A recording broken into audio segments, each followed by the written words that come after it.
Bonjour à tous, aujourd'hui je vous retrouve pour vous montrer des extraits de mes toutes premières séances de travail à pied que j'ai faites avec Isara.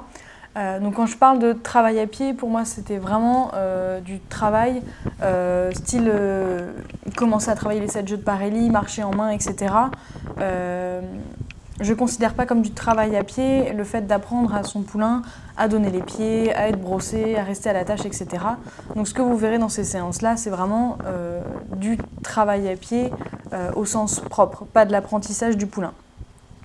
Donc je vous ai combiné deux séances de travail puisque vous vous en doutez, étant donné qu'Isara est encore un poulain, les séances que je fais avec elle sont très courtes, ça dure maximum 15 minutes et on essaye de voir 2-3 exercices en général.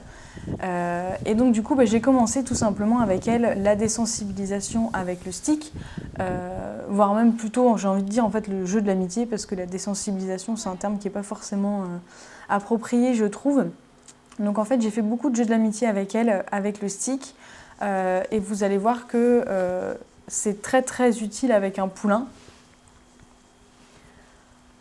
Ce qui me paraît aussi vraiment fondamental à travailler avec son poulain, c'est tout simplement la marche en main, donc du coup le stick to me dans les 7 jeux de Parélie. Donc là en fait ce que je vais lui demander c'est tout simplement de me suivre quand je pars, donc de ne pas résister sur son licol, de ne pas résister sur sa longe, mais de céder à la pression et de partir en avant avec moi. Et surtout de ne pas me dépasser. Ce qu'elle a beaucoup tendance à faire, donc là vous voyez à chaque fois que je m'arrête, je suis obligée en fait de lui demander de reculer de quelques pas parce qu'elle me dépasse, voire elle me bouscule avec ses épaules. Donc avec un poulain, il faut savoir que vraiment au début les séances, même si là voilà mon objectif c'est de travailler la marche en main, en fait ça va être très très concentré sur plein de petites corrections qu'il va falloir faire avec le poulain. Donc là, par exemple, vous voyez qu'elle regarde quelque chose à l'extérieur du pré et du coup, en fait, elle me revient complètement dessus avec ses épaules. Donc moi, en fait, je vais remettre du rythme derrière pour vraiment la remettre en avant et lui rappeler que je suis là et en même temps la repousser, un peu l'éloigner de moi. Parce que justement, je ne veux pas qu'elle arrive à me marcher dessus ou à me rentrer dedans avec ses épaules. Donc là, en fait, pour cette séance, on travaillait dans le pré. Donc forcément il y a la tentation de l'herbe, donc il a fallu aussi que je travaille là-dessus. Donc en fait pour l'empêcher de manger au moment où elle essaye tout simplement de manger, que ce soit pendant des moments où on est arrêté ou en train de marcher, je vais tout simplement garder ma main en haut et en fait en essayant de descendre sa tête pour brouter, elle va rencontrer ma main en tapant dans le licol en quelque sorte. Donc du coup en fait moi je fais quasiment aucune action, je garde juste ma main en l'air et c'est elle qui va rencontrer le licol en essayant de descendre et qui du coup à la longue va finir par comprendre que tant qu'on travaille en fait on ne broute pas. Je lui apprends également à céder aux pressions, donc que ce soit des pressions physiques en porc-épic ou des pressions comme ici plutôt en jeu de la conduite, donc avec mon stick qui va faire pression d'abord sur l'air et après seulement sur son corps. Donc vous voyez que les hanches, elles cèdent plutôt bien, elle est même très légère. Les épaules, c'est plus difficile comme vous pouvez le voir, je suis obligée de m'y reprendre à plusieurs fois. Elle essaye de partir en avant et elle a tendance un petit peu à se servir de ses épaules pour me pousser.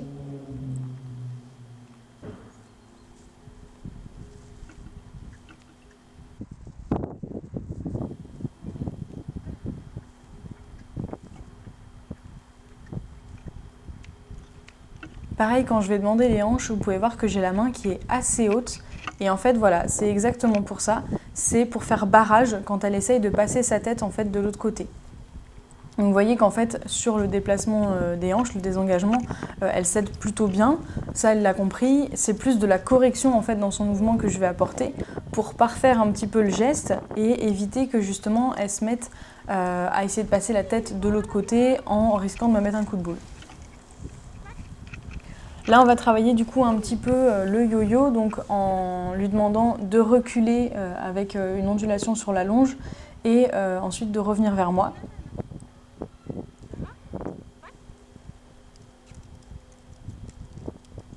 Donc là, vous voyez que bon, elle résiste pas mal, elle n'a pas trop envie de céder, ce qui est normal aussi parce que le reculer, c'est pas un exercice qui est facile pour un cheval naturellement. Donc quand ils sont bébés, je comprends encore plus que ce soit difficile. C'est pour ça que je demande vraiment pas grand-chose, 2-3 pas, ça me suffit. Et vous voyez que sur le rappel, j'ai aucune tension dans ma longe et elle cède très très bien. Là, je vais la refaire marcher, mais je vais me mettre plutôt en jeu de la conduite pour prendre un peu de distance parce que je vais lui demander le trot pour la première fois. Bon, il faut savoir que c'était pas du tout notre première séance réellement, hein. Ça fait partie des premières séances qu'on a faites, mais c'était pas la première séance, donc elle savait déjà bien marcher et s'arrêter avec moi.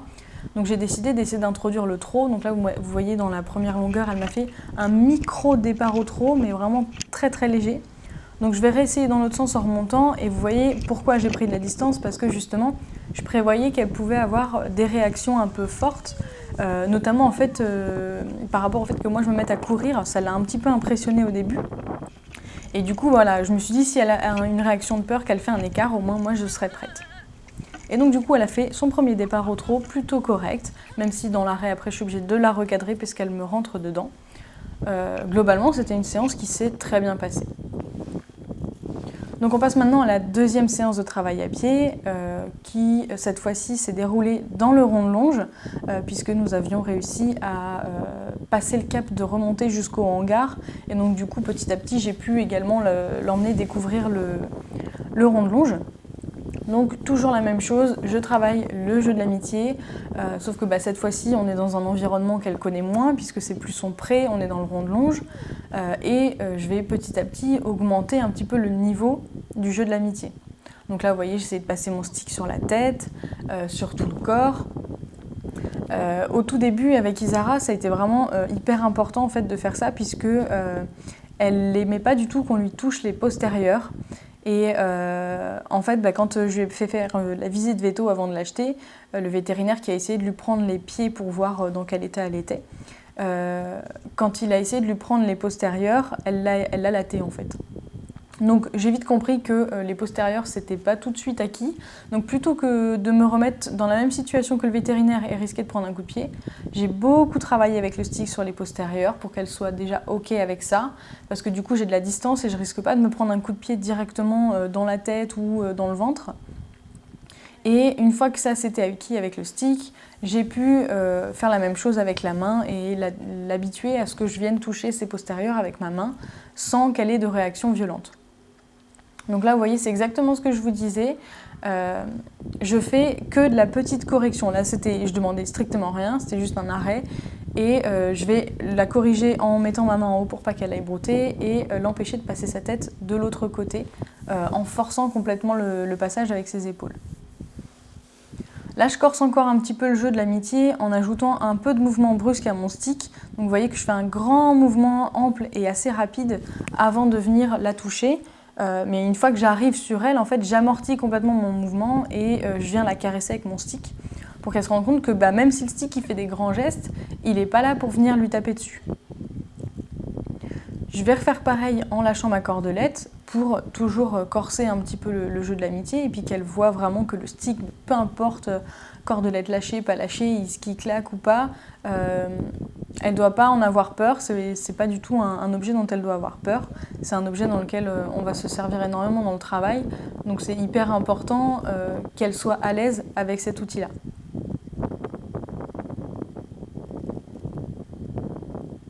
Donc là pareil, elle force complètement sur le lit-colle en poussant contre ma main qui lui demande de reculer. Donc je vais reprendre fermement et je vais fermer mes doigts fort d'un coup et dès qu'elle recule, dès qu'elle cède, je vais relâcher ma main.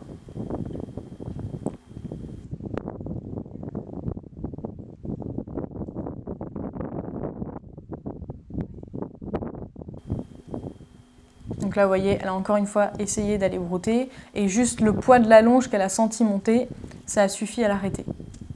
Là, je vais relâcher complètement la cordelette et la faire claquer au sol et vous voyez que là, c'est un peu plus compliqué pour elle. Elle apprécie moins. Donc elle commence à partir un petit peu dans la fuite. Et vous voyez que clairement, je pense qu'elle sera plutôt profil cerveau gauche parce qu'elle est vraiment très posée, très réfléchie. Et vous voyez que même si quelque chose lui fait peur, la met dans l'inconfort, oui, au bout d'un moment, elle part dans la fuite, mais c'est comme une fuite hyper raisonnée, surtout pour son âge.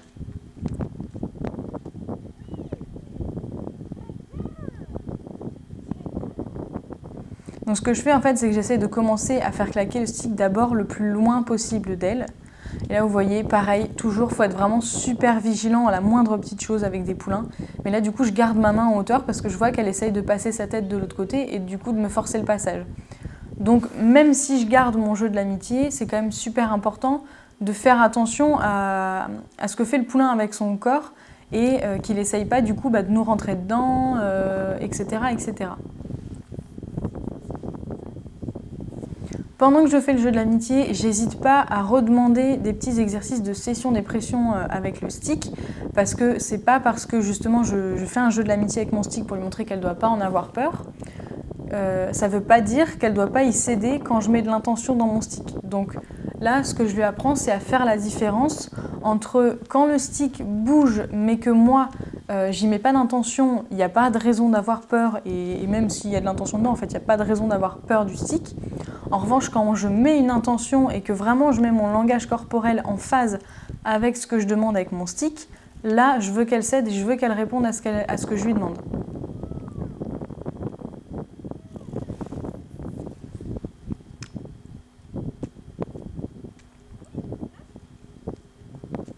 Donc en fait, tant qu'elle continue à bouger, je vais continuer à bouger mon stick, à le faire claquer. J'essaye de la retenir un petit peu avec ma main pour lui faire comprendre que c'est pas en partant dans la fuite en avant qu'en fait ça va s'arrêter. Et au moment où elle s'immobilise, j'arrête de faire bouger mon stick pour récompenser et je viens caresser.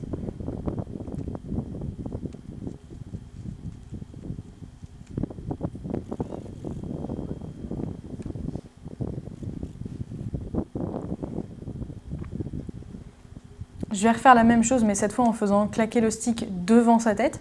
Et vous voyez que du coup, tout le travail qu'on a fait avant est plutôt efficace parce que là, elle se pose plus trop de questions.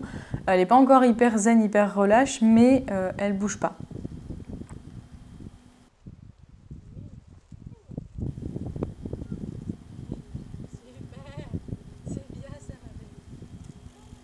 Donc voilà, en gros, pour l'instant, ce qu'on travaille avec Isara, qui a du coup, sur ces vidéos-là, entre 1 an et 2 mois et 1 an et 4 mois à peu près.